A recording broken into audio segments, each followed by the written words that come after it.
Faith Like Fire, Chapter 5 and 6. Revised. Chapter 5. The Circle. The memory came like a bad dream. Slow at first, then sudden.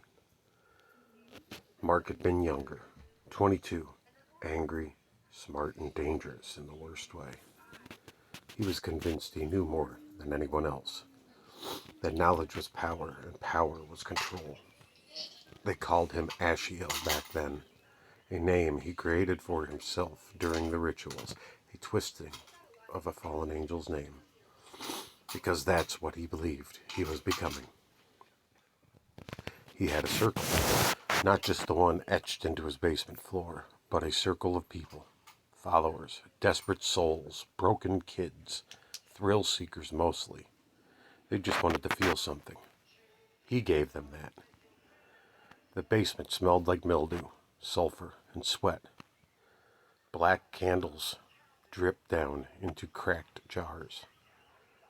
The walls were chalked with symbols that seemed to pulse when no one was looking at them. The floor had grooves carved into the cement, sharp enough to cut skin if you stepped wrong. And then there was blood, always blood, dried and flaking on the circle's edge, staining the knife they passed around like a chalice. The binding. He told them the darkness could be mastered. The demons weren't to be feared, but commanded. He'd studied the books, real ones, old ones, the kind that seemed to whisper when no one was in the room. That night he crossed the line. He had chosen a girl. Her name was Marissa. She was 18, fragile, and a cutter.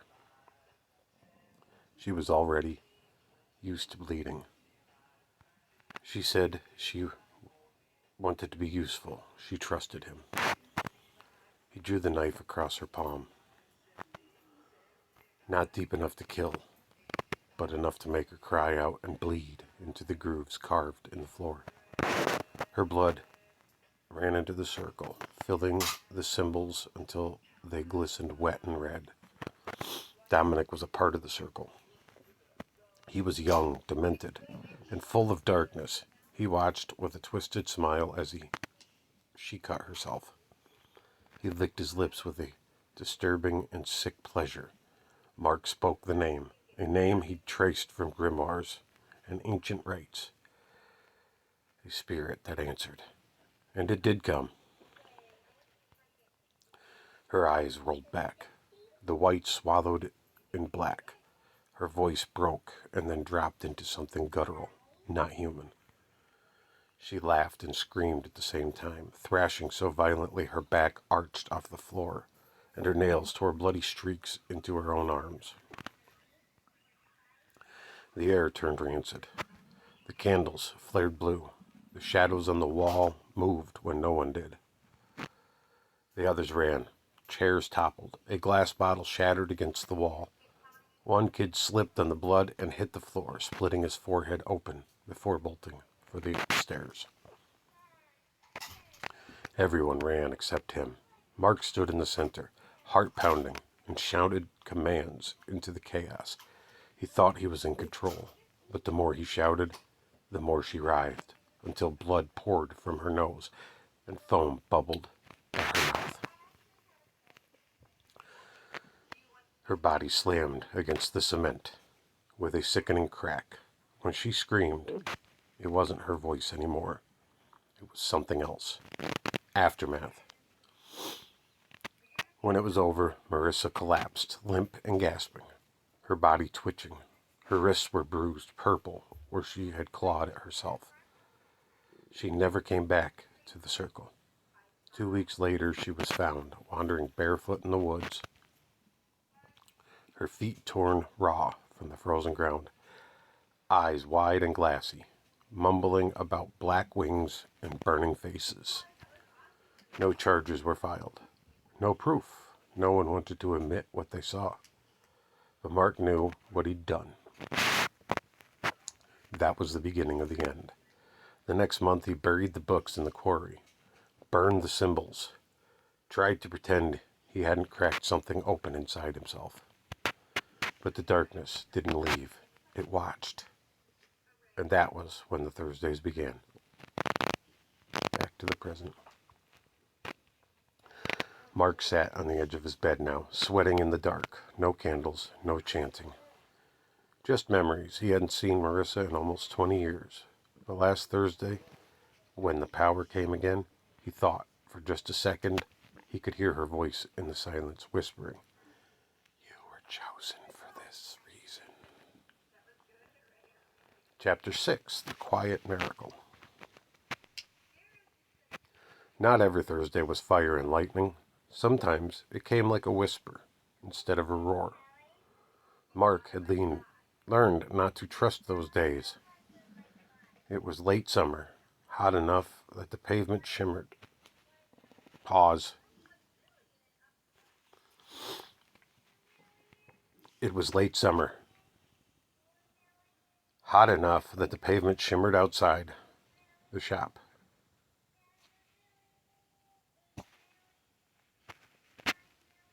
Okay, start back at the beginning of Chapter 6. Chapter 6, The Quiet Miracle. Not every Thursday was fire and lightning. Sometimes it came like a whisper instead of a roar. Mark had learned not to trust those days. It was late summer, hot enough that the pavement shimmered outside the shop. Kayla had stayed late, balancing receipts, while the neon sign hummed in the window. Mark cleaned the slicer, his arms aching from a long day. The power was there. He felt it, humming in the marrow of his bones, like an invisible current waiting to surge, but nothing happened. No sparks, no bursts of strength, just stillness.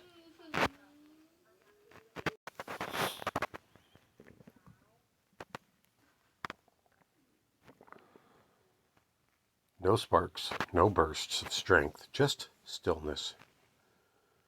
The diner.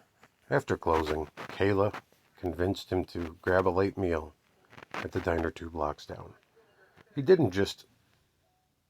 Oh, for fuck's sake. The diner.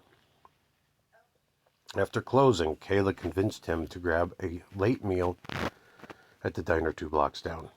He didn't like public spaces, but she insisted. You need to eat something that isn't freezer burned. They sat across from each other in a booth that smelled of coffee and bacon grease. The waitress poured refills like she was running on autopilot. Mark stirred his coffee, watching the cream swirl. That's when he noticed the man at the counter, mid-40s, face hollows, and eyes wild. His right hand shook as he gripped a fork. His other hand stayed tucked in his jacket. Mark's chest tightened. He knew that look. He'd seen it in alleys, in rituals, in mirrors. The man stood suddenly, knocking over his stool. The waitress flinched. The man's voice cracked when he shouted, "Wallets and phones, now!" Gasp rippled through the diner. A woman clutching her child. An old man raising trembling hands.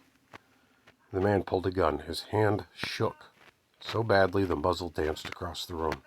Kayla froze. Her eyes darted to Mark. The choice. The power surged, quiet but unmistakable. Mark stood. He was calm and deliberate. The gunman turned toward him, eyes bloodshot. "Sit down." Mark didn't. He kept walking, slow and steady. His boots echoed on the linoleum. The man cursed and pulled the trigger. The gun barked once and then twice. The sound was deafening in the small space. People screamed.